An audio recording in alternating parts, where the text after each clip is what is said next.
The Nintendo Switch and Steam have a new first-person shooter tower defense game, and it's called Hypercharge Unboxed by Digital Cybercherries.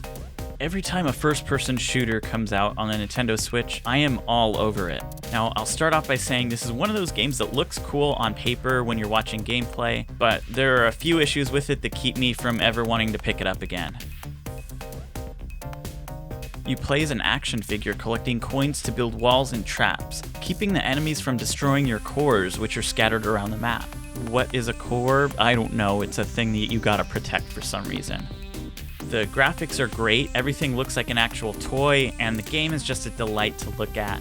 The levels are super creative. You really feel like you're a small toy climbing and jumping on top of boxes and obstacles to navigate around the map. It feels a lot like some of those old school games like the Army Men games, Toy Story. I've always loved those toy scale maps. There was another one in Black Ops 3 called Micro. It took place on a picnic table, and there were huge flies and cans of soda and boxes of pizza, and it was awesome. My favorite map in that game. Everything is just huge around you and gives you that sense of scale. That said, in Hypercharge, it's so hard to unlock the levels. It's not enough to just beat one of the levels to move on, you have to earn a silver medal. And because of that, most of the really cool levels in this game won't ever get played. They're gonna be locked behind these achievements, and it takes way too long. Especially if you're playing alone, these levels are really a challenge. The controls are okay, but one of my pet peeves in gaming is not being able to adjust controls outside of presets, and that's exactly what's happening here. There's only 2 control button presets, and you can't adjust them at all. For example, you can't bind sprint to L3 and have reload as Y at the same time, like any other modern first-person shooter. On the positive side, it does have gyroscope aiming to make aiming a little bit easier, so you can use the controller and move it around to aim, and it works pretty well. In general, climbing objects feels pretty clunky. It gets frustrating when you're trying to get to one of the areas higher up on the map, only to fall to the bottom and have to start over.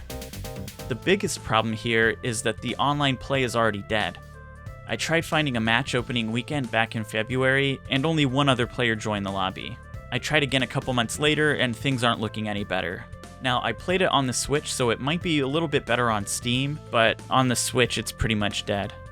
The game does have split-screen multiplayer, which I love in theory. There's nothing like sitting at home with a couple of buddies and all playing around the same screen. For me, while I might be able to round up a few friends and convince them to play Smash Brothers or Halo, asking them to try a random game called Hypercharge Unboxed might be a hard sell. Don't think it's gonna happen.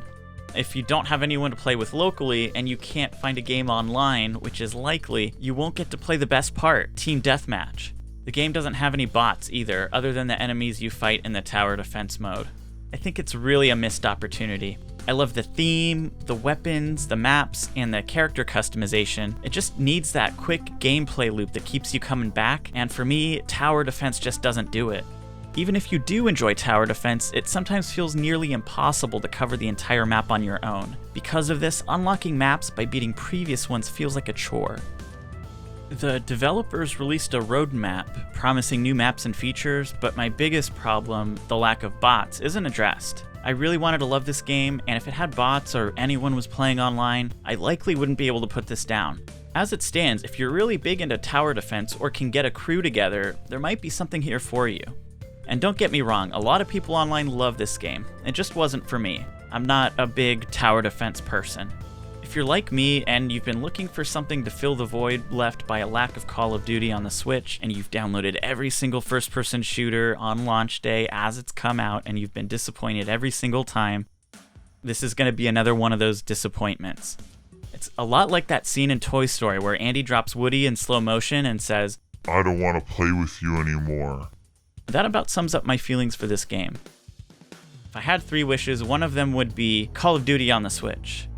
And I don't want Call of Duty Mobile. You know, it's great for a cell phone game, but I want Black Ops 3 or Call of Duty 4 or any of the greats. I would even take the Call of Duty game on the Switch. I would take Call of Duty Ghosts with no online multiplayer and the controls are backwards. That's how much I want Call of Duty on the Switch.